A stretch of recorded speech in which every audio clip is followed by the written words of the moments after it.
புதிய தலைமை தேர்தல் ஆணையராக ஞானேஷ்குமாரை நியமனம் செய்து மத்திய அரசு அறிவித்துள்ளது.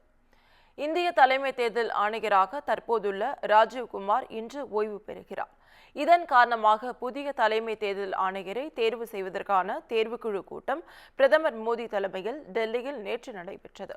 அதில் மத்திய உள்துறை அமைச்சர் அமித் ஷா, மக்களவை எதிர்க்கட்சித் தலைவர் ராகுல் காந்தி உள்ளிட்டோரும் பங்கேற்றனர். அப்போது கூட்டத்தில் தற்போதைய தேர்தல் ஆணையர் ஞானேஷ்குமாரின் பெயர் தேர்வு செய்யப்பட்டது. இதை குடியரசுத் தலைவர் திரௌபதி முர்முவின் ஒப்புதல் பெற்று மத்திய சட்ட அமைச்சகம் நேற்று இரவு அறிவித்தது.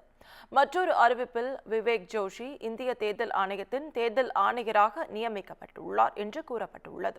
மேலும் புதிய தேர்தல் ஆணையராக நியமிக்கப்பட்டுள்ள ஞானேஷ்குமார் நாளை பதவியேற்பார் என்று தகவல் வெளியாகியுள்ளது. இதனிடையே தேர்தல் ஆணைய நியமன சட்டத்திற்கு எதிரான வழக்கு நாளை விசாரணைக்கு வர உள்ளதால் தலைமை தேர்தல் ஆணையரை தேர்வு செய்வது தவறு என்று இக்கூட்டத்தில் ராகுல் காந்தி எதிர்ப்பை பதிவு செய்தது குறிப்பிடத்தக்கது.